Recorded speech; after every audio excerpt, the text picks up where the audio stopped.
So to become a filmmaker, you need a high-end camera in order to get started, correct?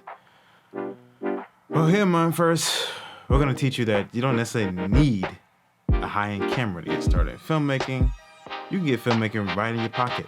Actually, with this thing right here.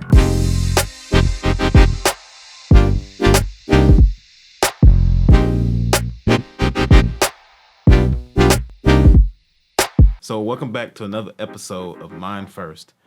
And we're here to talk about the S10. Yes, the S10 is a little old now. It's about a year. I mean, the S11 is right around the corner. Now, what's so good about waiting towards the end of the year to get the S10 is that the prices has dropped dramatically. I mean, you can find them on Amazon for cheap. They dropped. They was $1,000. Now they're about $600-700, which is still kind of high for a phone. You can also get them used. eBay. I personally got mine from eBay. Usually get it at a really good price. I mean, I got mine for $489. It had a sale or a deal at the time. I think on eBay right now you can probably get it as low as $4 something.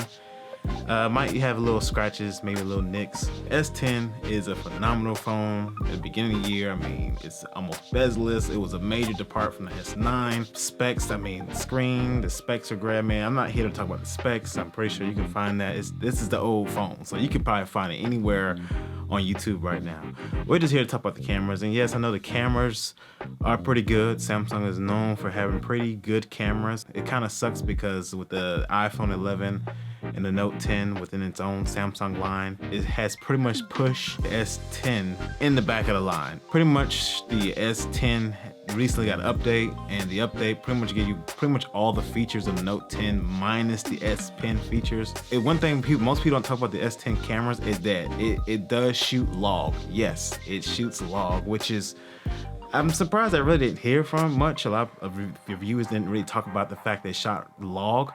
But I mean, for us filmmakers, or if you want to start getting something with higher dynamic range, I mean, there you go. So in order to find the log in the settings, you have to go into the camera settings app, go to advanced recording options, and it says HDR10 plus video. And you just want to click that, but you can't shoot. In order to enable for log profile, you cannot be shooting 1080p 60, no 60 frames a second. It has to be 24. So another feature I want to talk about is DeX. And yeah, I know a lot of people don't. You guys have probably heard a lot of bad about DeX. But the good thing is, like, say you're starting out being a filmmaker, you don't have a computer, which, I mean, nowadays everyone has computers, but say you don't have a computer, but you want to shoot something and also actually maybe edit your video. Samsung actually implemented their own video editing software inside the phone. Now, when I was testing it, I couldn't, for some reason, my log footage wouldn't necessarily go into, I couldn't edit it for some reason. Certain ones I could edit, certain ones I couldn't edit, so I don't know what the deal with that was.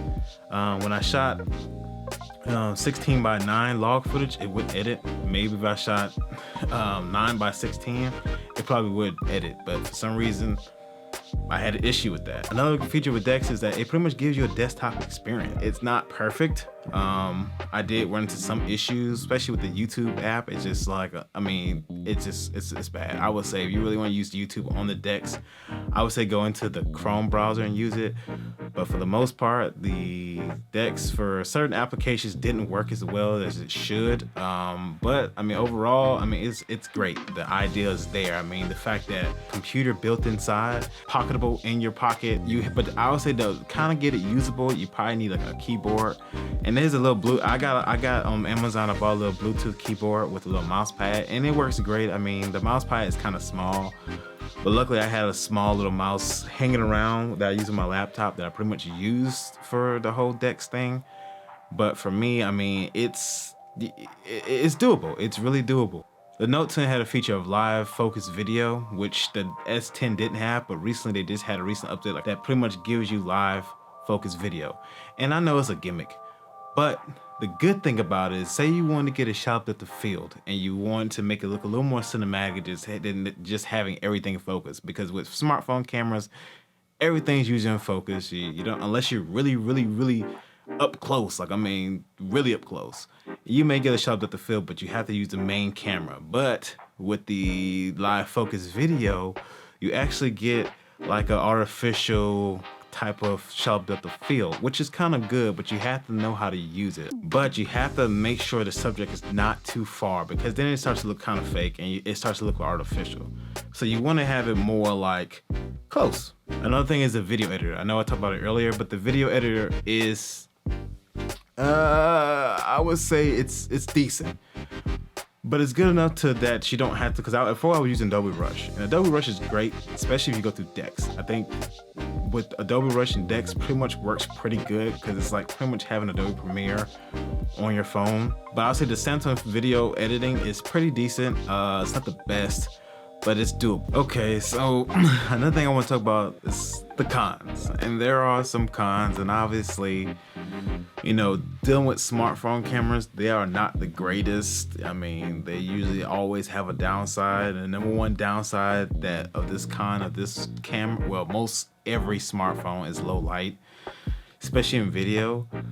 They're never good. They're always trash. I mean, it's if you're gonna film something at low, like nighttime, I mean, it's bad. I mean, I would say like just avoid shooting anything at night with smartphones, any smartphone. Number two, I would say the telephoto camera is not good. I mean, compared to the other two, I mean, the ultra wide to me was like a necessity for smartphones. The telephoto it's good, but I wouldn't recommend it for anything. I mean, it's not a bad, but out the three cameras, I would say it's probably the least I used.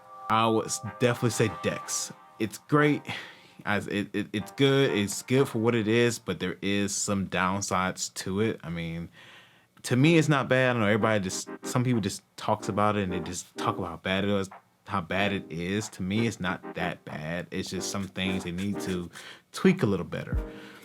Applications tend not to work so well, especially like phone applications. They just don't work well at all. Now, if you want to go into Chrome, I feel like that's where you get the most experience, and it's pretty much like a desktop, but all the apps are pretty much no. You can shoot 4K 60, but it's only limited to the main camera, which it's not really a problem. I mean, but I mean, I wish you could. It's more like a wish. Hopefully, the next or maybe in the future they could implement 4K 60 and maybe the ultra wide. Not necessarily telephoto, but ultra wide is pretty much. I wish they did have that just for the slow motion. I don't necessarily shoot 4K 60, but just for slow motion purposes. And another thing how I use the stable footage was in the stable footage of my shot, I used a gimbal, a phone gimbal.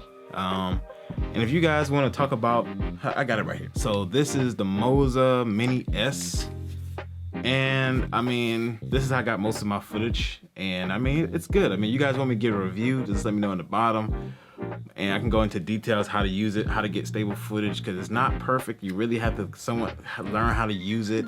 Especially, I mean, if you already used to gimbals, you already know what to do. But if you're new to the game and you really want to get used to using a gimbal and how to use it, this is probably what you need, especially if you're trying to get into, start with your phone. You want to get really stable footage.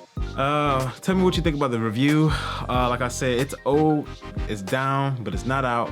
The Samsung S10 is still a great phone, even though the S11 is right around the corner. But I think it's even more, since it's right around the corner, I think it's even better to pick up the phone now because you can get it used. And it's still a very good phone for what it is. But that's it for today. Hopefully you guys will subscribe, like. If you don't like, dislike it, whatever.